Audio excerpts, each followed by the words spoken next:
7 a.m. on the West Coast, 10 a.m. on the East Coast, 3 p.m. in London, 12 midnight in Sydney and New South Wales, and in Malaysia, it's 1964.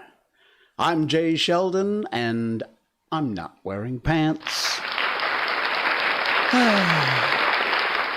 We made it. We're here. I got my Bronx shirt on. The Bronx. Yeah. Big announcements tonight, too. We added some more layers to the show, and we'll talk about that coming up in just a minute. Want to thank StreamBeats.com for the free music. I changed over to EDM tonight for the pre-roll in the show. I usually do the rock anthems. I don't know. The EDM isn't quite my style, but I thought, you're getting bored with the rock stuff. Anyway, StreamBeats.com, free music, copyright-free, strike-free for streamers. If you are a streamer, can't recommend it enough. Some great tracks, all kinds of genres of music from Harris Heller, the great folks at Alpha Gaming, StreamBeats.com. They don't pay to be hat tipped on the show, but we want to give them a tip of the hat anyways. 404. Hey, 404. Good to see you. Thanks for joining in here. MNBO Stream. And I don't know how that's supposed to be pronounced, but good day, Jay. Good day to you. All right, good to see you, and thanks for coming along for the ride here. Yeah, nice to have you on board. Wherever you may be watching, I'm assuming if you say good day, you're probably in Aussie, in Australia. I'm not going to do an Australian accent. I know I just did one, and it sucked, but I won't embarrass myself. Funny enough, something related to the announcement that I have coming up in just a second. I'm not going to hold you through the whole show for it. I already talked about it a little bit, but we've added. But I did notice that we've got a listener, at least one, if not more, in New Zealand. So welcome, New Zealand. Nice to have our New Zealand friends. Yes, studio audience loves New Zealand. It is a Monday. Mondays suck. We know that. So I'm just going to got a bunch of stuff we're going to talk about. We will get on with Peter Pan. We're almost at the end of the book, and then we'll be doing The Little Prince coming up next.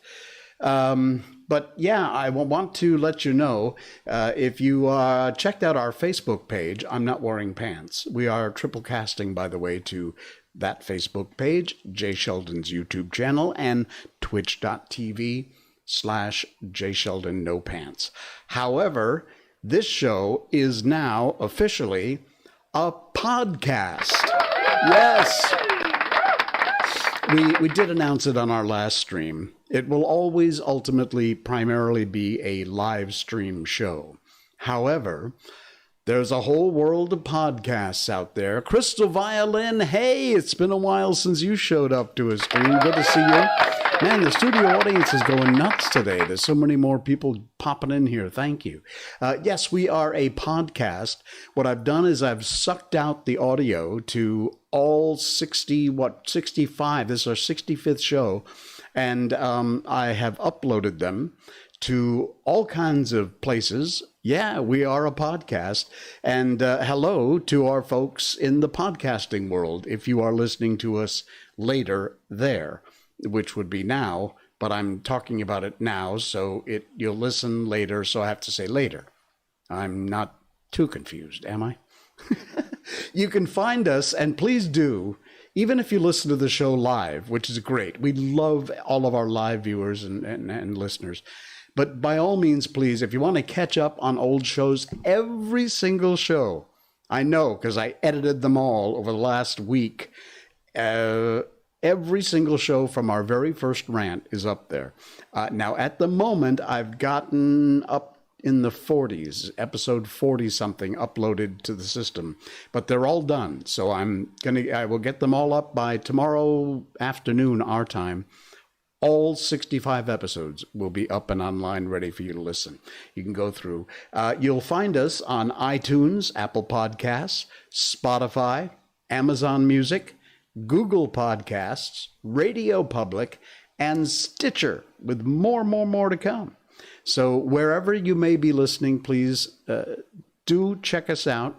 search us just in the search bar on whatever iTunes, Spotify, Amazon Music, type in I'm Not Wearing Pants, and you'll see something that looks like this logo, and you'll see all the episodes. There should be 40-something of them if you go right now, and if you go later on tomorrow at this same time, you'll see all 65 episodes. They're all there. And thank you so much for listening, subscribing. The downloads are what matter over on the podcast world, so by all means, please subscribe and download, listen in.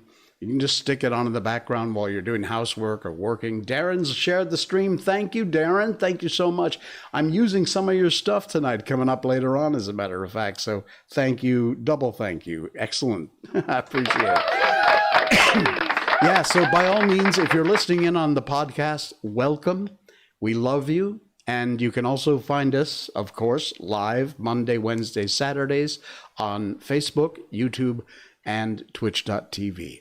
Crystal says, how have things been in Malaysia lately? Over here in North America, or maybe just New York City, it's been unreasonably hot, even though it's spring. Well, I can tell you that in Malaysia, it is always unreasonably hot. And for the last few days, I'm either getting sick or it's been extra unreasonably hot. Now, as far as I know, I'm not getting sick. I took my temperature today. It was 36.2, whatever, that's Celsius. So I'm fine. But it has been hot here. It has been scorching hot. It's just, in fact, just now before the stream, I was out having some coffee and having a cigarette, getting ready to come on. And I noticed that there is not a stitch of wind. The air is perfectly still. And you know, when that happens, there's no breeze. It's just like trying to breathe. So, yeah, it is oppressive out there. Unbelievable. So, wow. New York City, when it gets hot in New York, it sucks. I've been there when it's been hot, and it's already pretty unbearable, especially lately. And it's a mess. So now being extra hot. Wow. It's it's almost the end of May though. So I guess, yeah, the heat makes some sense.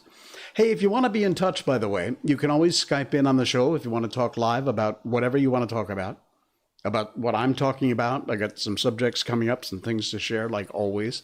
Or you have something else you want to chit chat about. You can type in Jay Sheldon in your Skype and hit call, and you'll get on the show. Or you can dial from any phone, landline, hand phone, cell phone, 1-860-598-0987 is the number. It's down here on the scroll. You'll see it. And you can also join the show that way. Toll charges will apply if you're not local to, that's a Connecticut number. Also, your No Pants merchandise, yes, you'll find that on Twitch.tv. There's in the About section, you'll find a link to go to merchandise and get some t-shirts and coffee mugs and mouse pads and things. 404, will there be more game streams? I want to suggest Portal. It's very funny. I don't know Portal. I will check it out, though. I will make a note. In fact, I'm doing that right now to check that out and see what Portal's all about. The cake was a lie. Okay, private joke, I guess. So I'm going to make a note right now to check out Portal once we're done with the show. And yes, in answer to your question, there will be some more game streams. I'm not a big gamer. This show wasn't meant to be about gaming, but occasionally, yes. Recently, I've been playing some slots. I know that it's kind of boring, but I'm having fun, so what the hell. But we'll get back, maybe do some more Doom or some Meridian 59. That kind of died of its own volition. And we will indeed. Maybe some Mortal Kombat. I love playing the old style games. So, yeah, we'll see. All right, let's move on to Miko update. Bing, bing, bing, bing, bing. She is at the end of her cycle. My house no longer looks like a crime scene or a Dexter episode. Old cultural reference there. And she's doing well, except now she's having a problem with her back left foot. She's been limping a little bit lately. She's favoring it. I don't know what happened. But if it continues and doesn't get better in the next day, I think we're going to pay a visit to the doctor and see what's what, because I can't stand seeing her in pain. So, but otherwise, she's doing well, and her appetite has been through the roof lately. She was always a picky eater, but yeah, Miko! But for some reason, in the last few days, her appetite, she's eating us out of house and home. She would let her food sit there forever, and then look over at it and go like, what's that? Oh, food? Big deal. But lately, yeah, yes, she has had her very first cycle, period. Where they go into heat. She's been through the pre-estrus period. She's in the at the end of the estrus period. She went through the part where she was really looking for a baby daddy, if you know what I mean. And now she's kind of chilled out from that. So, yeah, she's over it, or almost over it. So, no more diapers, no more Dexter episodes in my house, and we love that. All right, it's time for Facebook review. The biggest changes that changed, or mistakes rather, the biggest mistakes that changed histories. This is so cool. When you've made a big mistake, sure, there have been tests that you thought you aced or dates you thought went well, but when you made a really big blunder. This, by the way, comes from ranker.com. You can read the whole article over there. Some mistakes literally changed history. Like Darren Chow, limping will go away. It's part of the Dexter episode. Oh, is it really? Yes, dogs get periods just like women do, female dogs, Crystal. But Darren says limping will go away. It's part of the Dexter episode. I've never read anything, and I researched the hell out of dog cycles, trust me. But wow, you would know. Darren and animals are like this. Okay, that's good to know. It makes me feel better. All right, Alexander Fleming forgot to clean his lab. He is credited with discovering penicillin in 1928. His methodology stemmed from forgetting, basically, to do the dishes. Spent the month of August on holiday with his family, and when he got back to his lab, he noticed one of his petri dishes had Staphylococci had grown in a mold that wiped out the sample around it. He then grew the mold in a pure culture and discovered it would annihilate gram-positive pathogens. Penicillin didn't arrive on the scene for several years, but once it did, it was widely used to treat allies in World War II and saved countless lives, all basically because Mr. Fleming forgot to clean up his lab. D-Day paratroopers scattered all over the beaches. One crucial component of the D-Day invasion, and if you don't know what that is, look up the end of World War II. It was dropping of the 101st and 82nd Airborne Divisions overnight before the amphibious strike on the beaches of France. As the drops began, bad weather, anti-aircraft fire, and other factors led to the wide dispersal of the Allied paratroopers. While this dispersal was not meant to happen, they were all meant to go down in one spot, it actually worked out to the benefit. It was a mistake that wound up being something good, because it created roadblocks in achieving the incursion's initial objectives, but it aided the overall incursion, because they were so scattered and the German command structure was so confused that it actually worked in their favor. Again, there's more details. Check it out. Japan picked the wrong targets in Hawaii.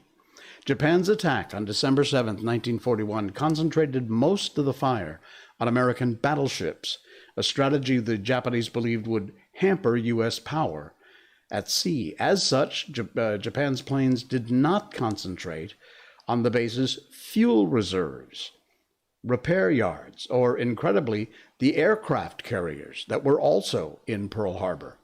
And when the smoke cleared, the U.S. kicked their repair yard into full gear and was able to return the ships to sea quickly. And the Navy dominance eventually came from submarines and aircraft carriers. Now, not to belittle the many, many lives that were lost when the Japanese attacked, a surprise attack Pearl Harbor, but indeed that was a mistake that they made that turned out to not work well in their favor. A lot of these are about wartime, but it's just really odd mistakes. I'm going to do one more. Military invaded Russia during the winter. Now, in 1708, Sweden invaded Russia during a winter that was so fierce, even Venice's canals were frozen. The invaders were thousands of men in that particular push. Just over 100 years later, Napoleon also attempted an occupation that began in the summer.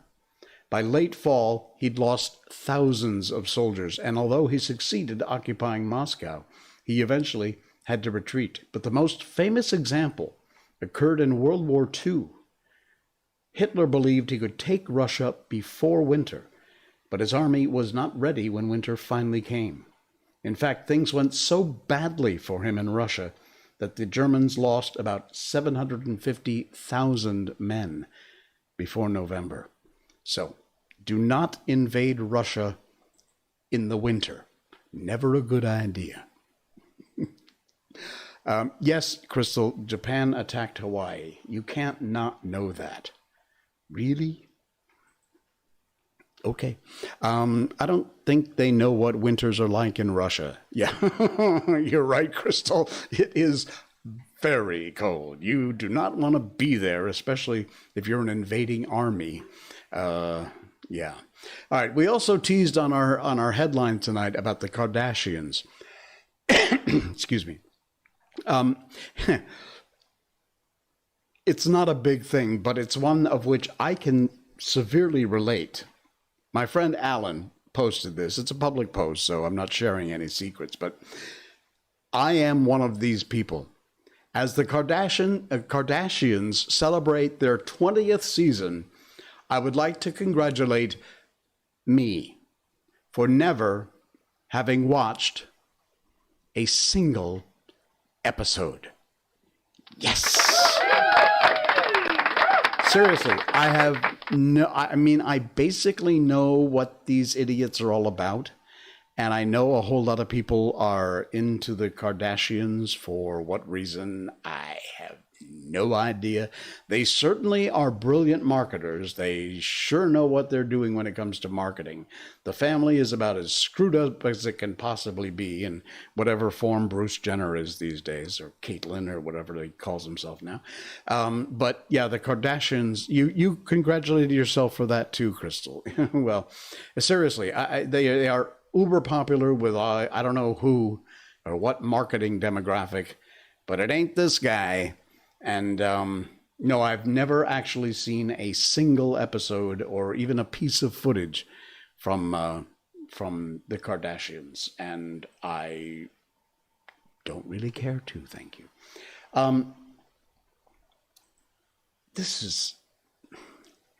I hesitated to share this, but I'm going to, simply because it's so strange. This is from aworldofbuzz.com. This happened just May 22nd. So what is today? The 24th, 2 days ago, in Kelantan, here in Malaysia. And I'll tell you why this strikes me as being odd. I mean, it's sad. Someone has lost their life. But as you can see from the headline, a car loaded with firecrackers explodes after allegedly getting hit by lightning in Kelantan. So you can see some of the footage. There's actually video footage. I'm not going to share it. It's a bit graphic. But apparently there were... Now imagine this. The chances of you getting struck by lightning are so tiny. So tiny. Not only did this car get hit by lightning, but this particular car was loaded with firecrackers, which then exploded and the whole car burned The fellow lost his life, sadly. But, man, you talk about bad luck. I'm not making a joke out of this. It's quite serious. It's a tragic, tragic story. But imagine the chances. It's just insane. Now, normally, when you are in a car, that is one of the safest places to be because the rubber tires and you're insulated from the road. But likely not if you're driving around with a whole bunch of fireworks in the back seat or the trunk or wherever it might be. That's just not a good thing. I'm telling you. Okay, two more, one quickie. This one's from you, Darren. Thank you. This one, my friend Darren Chow, who's a fantastic animal guy, and thank you for the info on the Dexter episode. But he shared this earlier, yesterday. It was fascinating. Look at this. See this? This is an ant. Wait, let me get my cursor in the picture. This is an ant. This is not an ant. They look exactly alike. Remarkable but underappreciated things about the ant mimic jumping spider. That's what it is. Very few of them do it to prey on ants. You'd think that they would, they look just like. This is the ant, this is the spider. Is evolved to look almost exactly like the ant. You can see the little mandibles or whatever they're called there on the spider, which the ant doesn't have. It has antennas. Very few, if any, actually do that to be able to prey on the ants. Instead, what they do is they have done this because there's still a lot of things that will eat a spider, but they would not dare incite the wrath of an ant colony. And trust me, we have these red, army ants. They're these biting ants here, and they are painful. Ants are so scary in the world that venomous leaping predators hide among them for their own protection. So it is not in order to, sneak into the colony and eat the ants. It's because nobody dares attack the ants. Yeah, even the front legs look like antennae. You're right. You're exactly right. Very cool. Even the front legs. Yeah. If I ever found out that thing is a spider, even 5 feet near me, Crystal says, I'd immediately search my room like a SWAT member. Right? Yeah. Wait. There you go. Yeah. Again. Darren says no crap, although he used the other word for it. Oh man. That is insane. But it's such a cool thing. The insect animal world, unbelievable. The things that happen out there, that's insane. All right, two inspirational things, and then we'll move on. Anthony Hopkins, one of my favorite actors, he's a brilliant man. I've read something like this before, I think even on the show, I'm not sure, but I got to share it again because you can't hear it enough. You really can't. None of us are getting out of here alive. So please stop treating yourself like an afterthought. Eat the delicious foods. Walk in the sunshine. Jump in the ocean. Say the truth that you're carrying in your heart like a hidden treasure. Be silly. Be kind. Be weird. There's no time for anything else. That quote is credited to Sir Anthony Hopkins. Be weird. There's no time for anything else. Quite true. I'll salute to that. All right, and one more. This, again, Darren, thank you. You get double hat tips tonight. David Wooland and Darren reposted this as opposed to retweeting. I love this because we're about to go into Peter Pan. I'm a big advocate of reading. Reread books, especially books that you read when you were younger and now you're 20, 30 years older. Read them again because your mind is in a different place. Your perspective has changed. You'll find it's a brand new book. But this is the coolest thing, and I cannot encourage you more to get your kids to read. even if it's online. I know everybody's got their iPad and their little notepad and then, their hand phone and their whatever.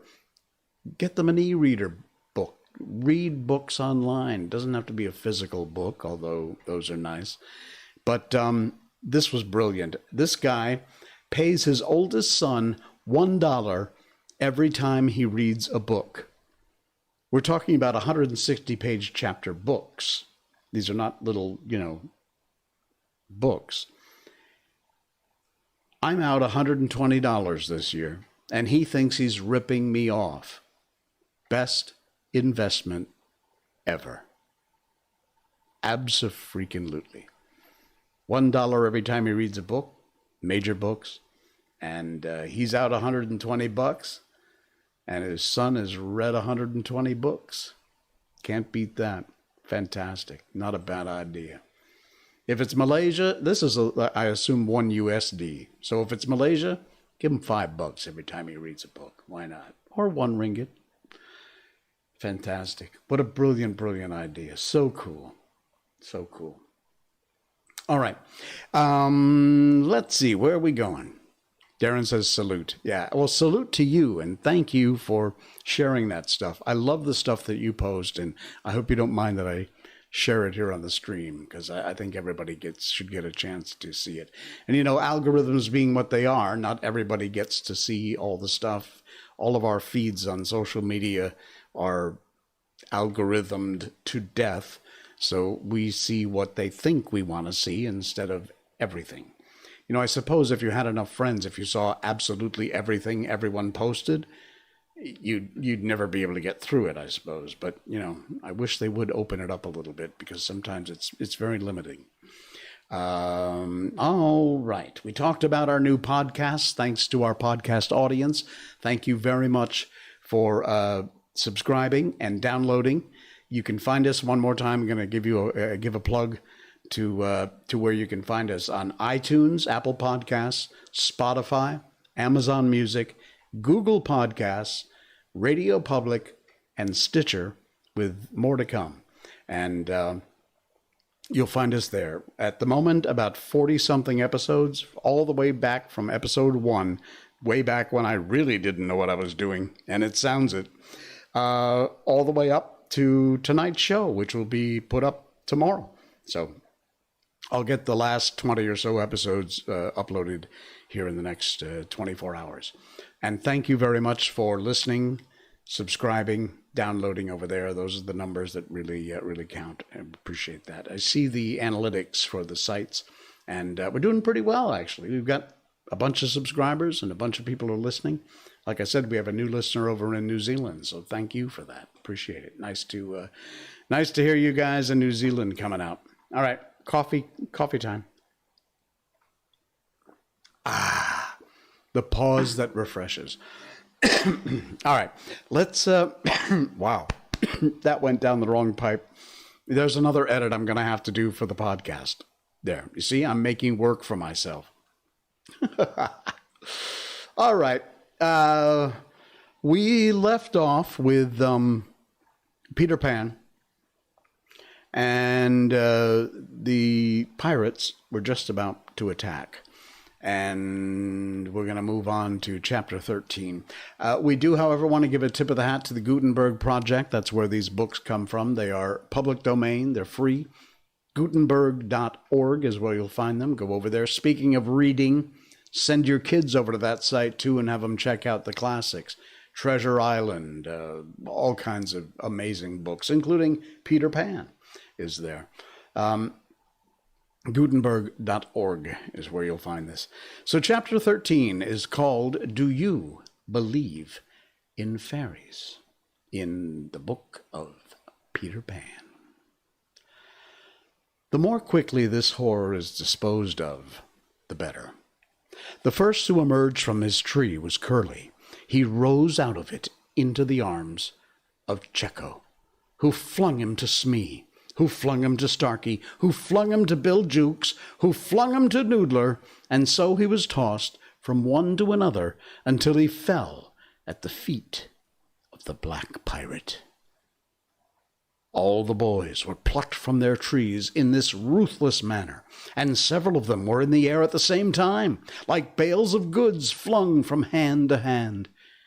A different treatment was accorded to Wendy, who came last.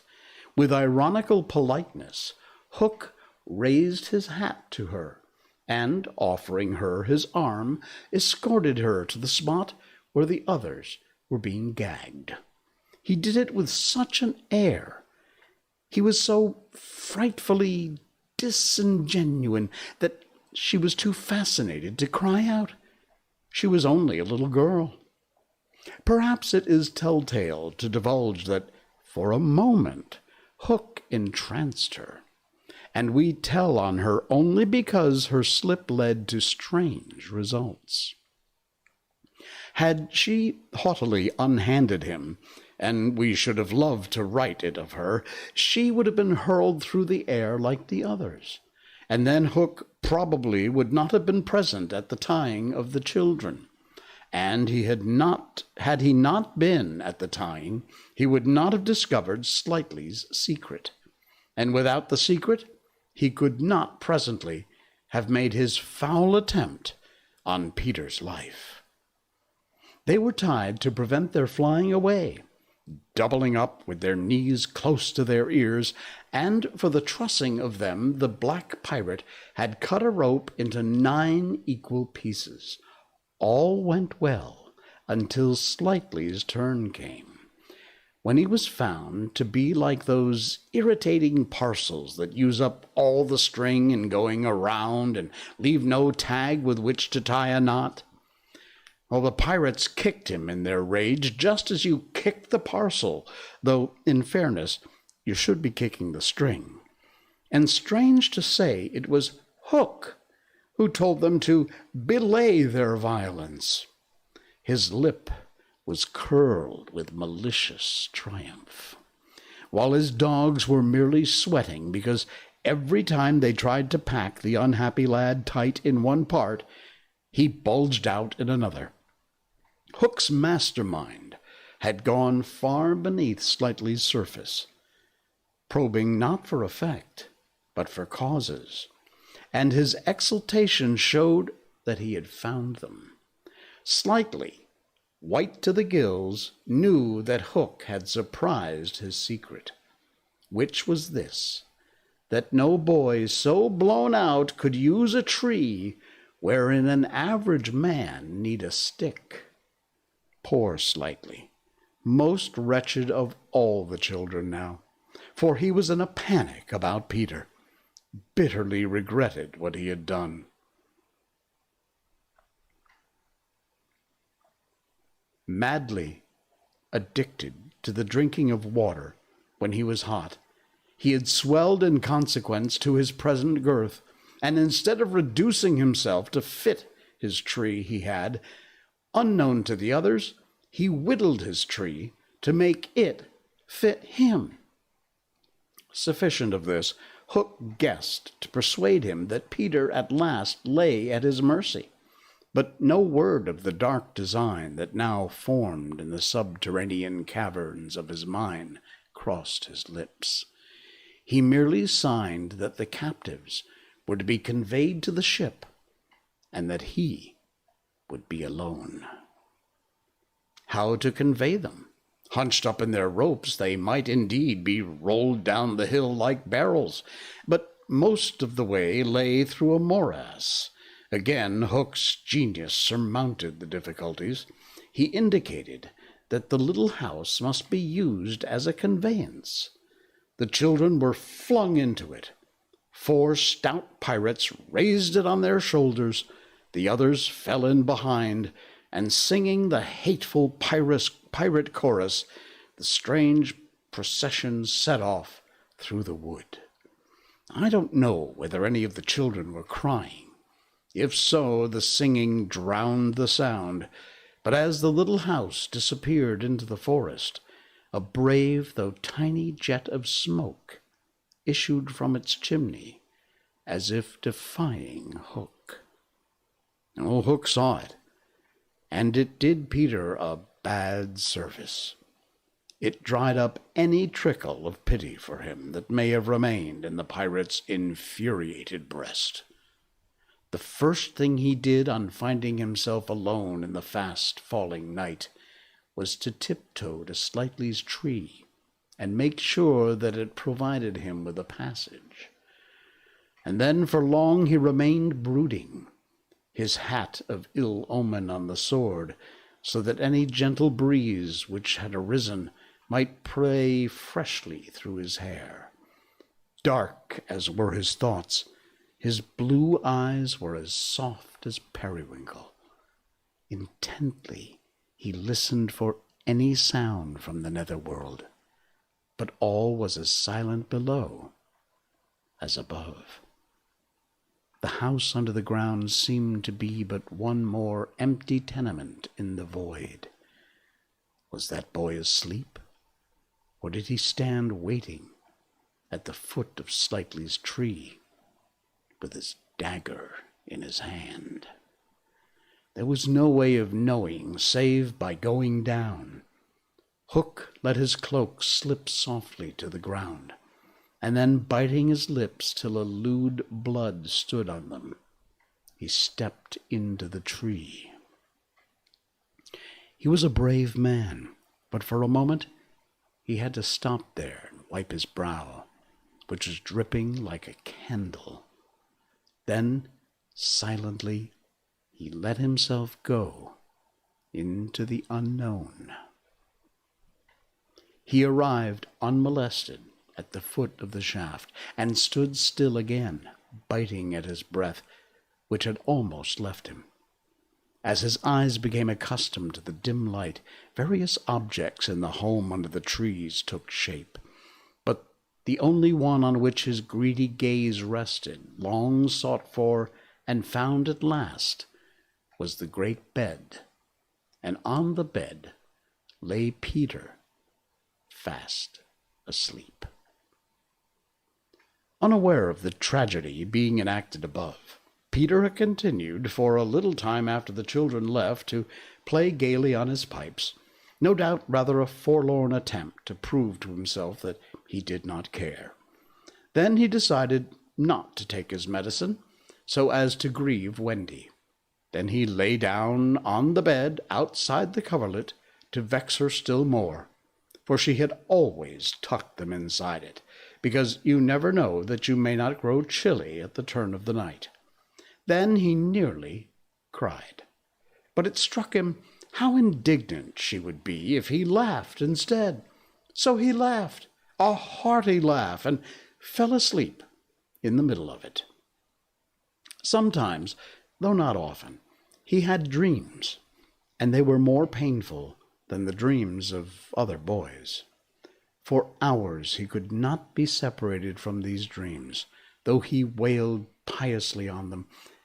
They had to do, I think, with the riddle of his existence. At such times it had been Wendy's custom to take him out of bed and sit with him on her lap, soothing him in dear ways of her own invention, and when he grew calmer, to put him back to bed before he quite woke up, so that he should not know of the indignity to which she had subjected him. But on this occasion he'd fallen at once into a dreamless sleep. One arm dropped over the edge of the bed, one leg was arched, and the unfinished part of his laugh was stranded in his mouth, which was open, showing the little pearls. Thus defenseless Hook found him. He stood silent at the foot of the tree, looking across the chamber at his enemy. Did no feeling of compassion disturb his somber breast? The man was not wholly evil. He loved flowers, I've been told, and sweet music. He was himself no mean performer on the harpsichord, and, let it be frankly admitted, the idyllic nature of the scene stirred him profoundly. Mastered by his better self, he would have returned reluctantly up the tree, but for one thing. What stayed him was Peter's impertinent appearance as he slept. The open mouth, the drooping arm, the arched knee, they were such a personification of his cockiness as, taken together, will never be again. One may hope he presented to eyes so sensitive to their offensiveness. They steeled Hook's heart. If his rage had broken him into 100 pirates, every one of them would have disregarded the incident and leapt at the sleeper. Though a light from the one lamp shone dimly on the bed, Hook stood in darkness himself, and at the first stealthy step forward, he discovered an obstacle: the door of Slightly's tree. It did not entirely fill the aperture, and he had been looking over it. Feeling for the catch, he found to his fury that it was low down below his reach. To his disordered brain, it seemed that the irritating quality in Peter's face and figure visibly increased, and he rattled the door and flung himself against it. Was his enemy to escape him after all? But what was that? The red in his eye had caught sight of Peter's medicine, standing on a ledge within easy reach. He fathomed what it was straight away, and immediately knew that the sleeper was in his power. Lest he should be taken alive, Hook always carried about his person a dreadful drug, blended by himself of all the death-dealing rings that had come into his possession. These he had boiled down into a yellow liquid quite unknown to science, which was probably the most virulent poison in existence. 5 drops of this he now added to Peter's cup. His hand shook, but it was in exultation rather than in shame. As he did it, he avoided glancing at the sleeper, but not lest pity should unnerve him, merely to avoid spilling. Then one long, gloating look he cast upon his victim, and turning, wormed his way with difficulty up the tree. As he emerged at the top, he looked the very spirit of evil breaking from its hole. Donning his hat at its most rakish angle, he wound his cloak around him, holding one end in front, as if to conceal his person from the night, of which it was the blackest part, and muttering strangely to himself, stole away through the trees. Peter slept on. The light guttered and went out, leaving the tenement in darkness, but still he slept. It must have been not less than 10 o'clock by the crocodile, when he suddenly sat up in his bed, wakened by he knew not what. It was a soft, cautious tapping on the door of his tree. Soft and cautious, but in that stillness was it sinister. Peter felt for his dagger until his hand gripped it, and then he spoke. "Who is it?" For long there was no answer. Then again the knock. "Who are you?" No answer. He was thrilled. He loved being thrilled. In 2 strides he reached the door. Unlike Slightly's door, it filled the aperture, so that he would not see beyond it, nor the one knocking see him. "I won't open the door unless you speak," he cried. And then at last the visitor spoke in a lovely, bell-like voice. "Let me in, Peter." It was Tink, and quickly he unbarred to her. She flew in excitedly, her face flushed and her dress stained with mud. "What is it?" "Oh, you could never guess," she cried, and offered him 3 guesses. "Out with it," he shouted, and in one ungrammatical sentence, as long as the ribbons that Conjure pulled from their mouths, she told of the capture of Wendy and the boys. Peter's heart bobbed up and down as he listened. Wendy bound and on the pirate ship, she who loved everything to be just so. "I'll rescue her," he cried, leaping at his weapons. As he leapt, the thought of something he could do to please her. He could take his medicine. His hand closed on the fatal draught. "No!" shrieked Tinker Bell, who had heard Hook mutter about his deed as he sped through the forest. "Why not? It's poisoned." "Poisoned? Who could have poisoned it?" "Hook." "Oh, don't be silly. How could Hook have gotten down here?" Alas, Tinker Bell could not explain this, for even she did not know the dark secret of Slightly's tree. Nevertheless, Hook's words had left no room for doubt. The cup was poisoned. "Besides," said Peter, quite believing himself, "I never fell asleep." He raised the cup.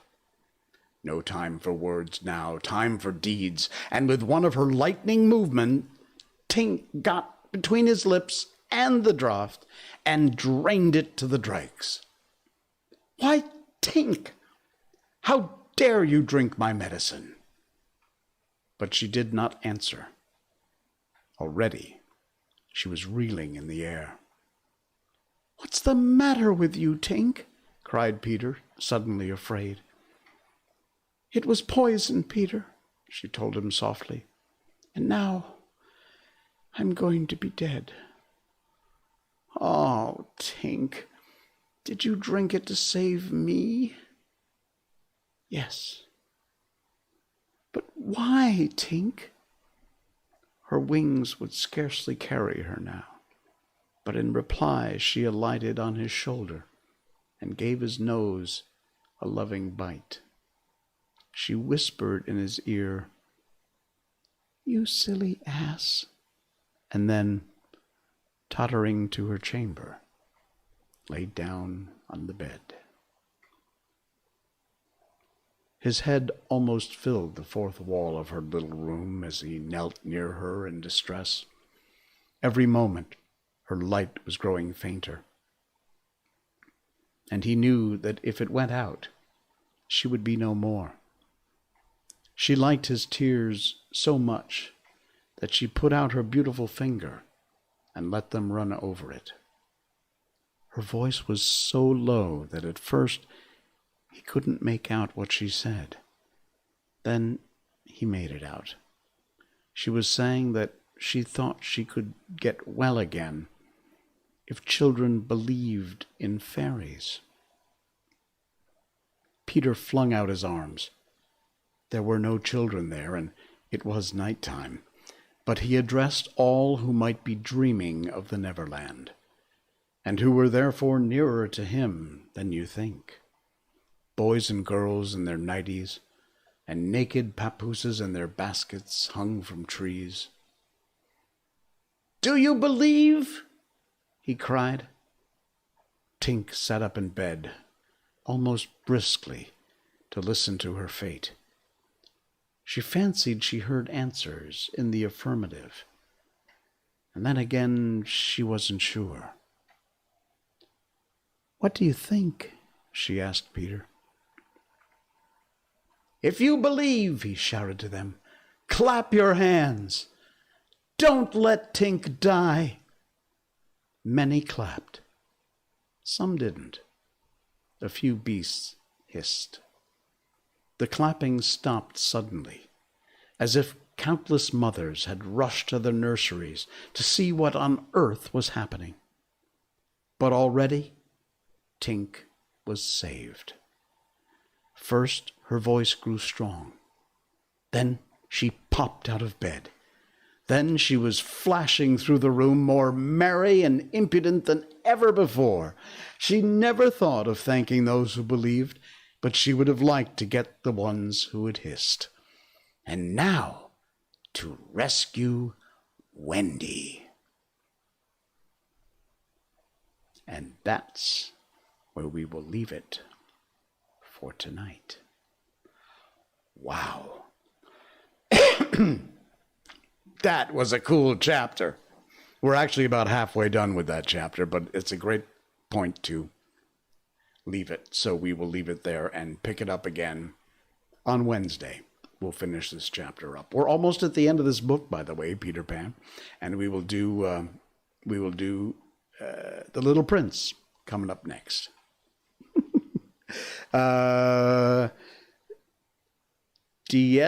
Dieg, I can't pronounce that. Dieg Tariu, put your pants on, bro. I don't have to. Oh, man. And Resident Dimwit, yay, story time with Jay. Not gonna lie, I didn't know Peter Pan was a book. Indeed, it is a book. Very different, as we've found with Alice in Wonderland and The Wizard of Oz. Very different from the movies and TV that we know. But yeah, Peter Pan, originally a book written a very long time ago. So we're getting through it. We're almost at the end, and coming up after that, we will get on to the Little Prince. That'll be exciting. Can't wait for that. All right, my friends, that is going to do it for tonight. Thank you so much for joining live on Facebook. I'm Not Wearing Pants, YouTube, Jay Sheldon, and twitch.tv, Jay Sheldon, No Pants. Please, if you can, like, subscribe, follow the stream. And as we mentioned earlier, we are now a podcast, 40 some odd episodes, and the rest to come tomorrow, all the way back to the very, very first stream, episode number 1 that we did so long ago. You can find us on iTunes, Apple Podcasts, Spotify, Amazon Music, Google Podcasts, Radio Public, Stitcher, with more to come. So I hope that you will like us over there, subscribe and follow on any one of those platforms for the podcast, and download, listen in your spare time when you're out for a jog, doing housework.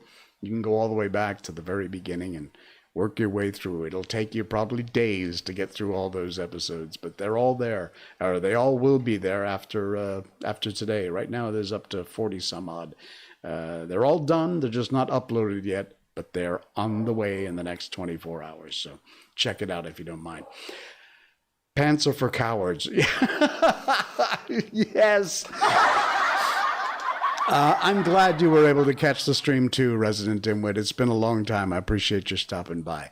Have a great day. There's actually late in my location. In Poland, it's almost 5 p.m. Oh, my goodness. Yeah, in Malaysia, it is almost 11 p.m. on Monday night. So, wow. I'm glad you found us. I'm glad you joined. Be sure you like and subscribe wherever you are. You're on Twitch, so give us a subscribe over there. Appreciate it. And if you haven't done that already. Yeah, Malaysia. Crazy Malaysia. All right, guys. That's going to do it for me. I will see you again on Wednesday night, 10 p.m. Malaysian time. Until then, I'm Jay Sheldon, and I'm not wearing pants. Good night, everybody.